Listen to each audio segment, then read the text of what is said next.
Let's talk about the big story that we have been following all week, and that is what has played out at Boeing. Alaska Airlines grounding all Boeing 737 MAX 9 planes through Saturday for inspections. Now, this comes after a door panel blew off of an Alaska Airlines flight over the weekend. So does Boeing need a manufacturing overhaul? And what is this also the pressure that we could see on airlines going forward? You're looking at Alaska Air off nearly 2% today. Our next guest saying that poor manufacturing has yet to be addressed. So let's break it all down exactly what this means for the company, for the sector moving forward. We have Mike Boyd. He's Boyd Group International CEO and President. Mike, it's great to have you here. So just your reaction to the fact that we are seeing a further grounding of these planes and then the pressure that that could eventually put on some of these airline stocks.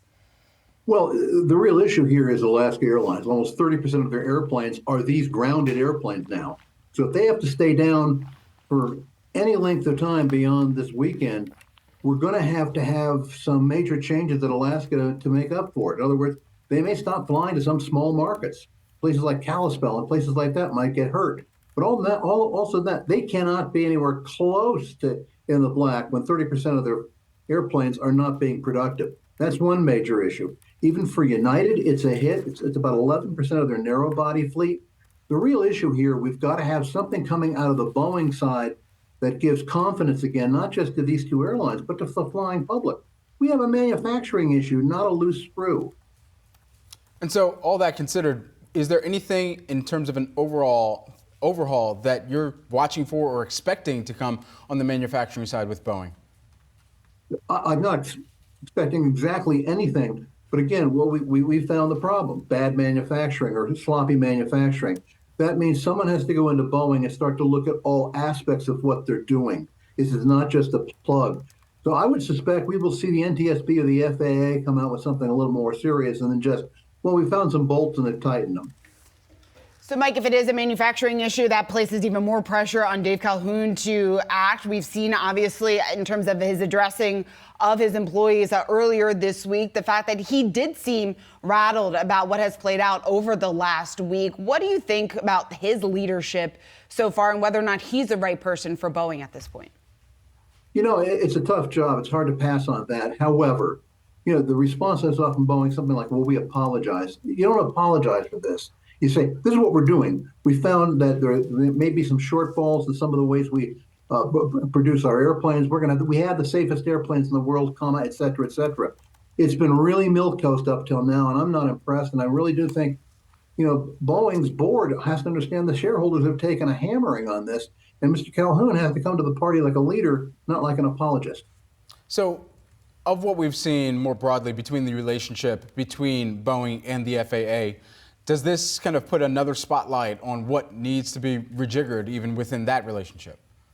Well, you hit that one on the head because, you know, it's very clear that the prior form of relationship between the FAA and Boeing and manufacturers in general prior to the MAX problems of 3 years ago, that has to change, which means maybe the whole relationship here has to change a little bit more. But yes, this does put a lot of pressure on the FAA not to let this kind of stuff happen again, because they ultimately are responsible for what Boeing is doing in so many areas. Same with the NTSB. All right, Mike, let's talk about what was in the inflation print this morning. We did see a slight rise in airfare. There's been a big focal point on the pricing of airfare following the dramatic rise that we saw last year and then following some improvement. What do you think today's report, a slight increase here, but does that really tell us anything about the trends that we could see play out throughout 2024? It's things other than the inflation, but I think it's starting to hit. Look, we're starting to see this bubble burst, and you know, a 3-something% increase in inflation doesn't help it. But what we're seeing is leisure traffic is falling off. We've had carriers like Ovelo found some of the markets that might be 90% full at Orlando 3 months ago are now 50% full. We're looking at a very soft Florida rental market. We just found out yesterday. So what we're looking at is we may be looking at some leisure travel starting to drop off, or I call it impulse travel dropping off. And that means some ULCCs, ultra low-cost carriers, may have to rethink. And it also means that we may not have the 7% growth that we were projecting just a week ago. It's interesting because the public reaction as well to the Alaska Airlines and ultimately the Boeing manufacturing issue that has now made its way from the dinner table to this set table and even conversations that we might have on the side that has a broader sentiment impact on the flying public as well. But in the past, have we ever seen such an impact that it shifts how people travel to the point where airfare prices, and rounding this all together, airfare prices also see some sort of trickle lower?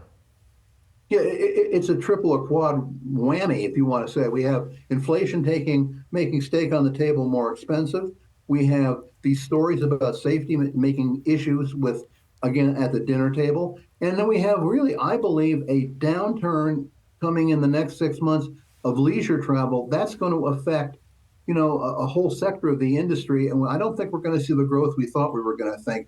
All these things that come together, all of them are not necessarily related, but they all come to the bottom line. We may see a lot less air traffic in the first half of this new year. Mike, always a pleasure to get your insights and some context around the playing out of this particular incident and event. Mike Boyd, CEO and President of Boyd Group International. Thanks, Mike.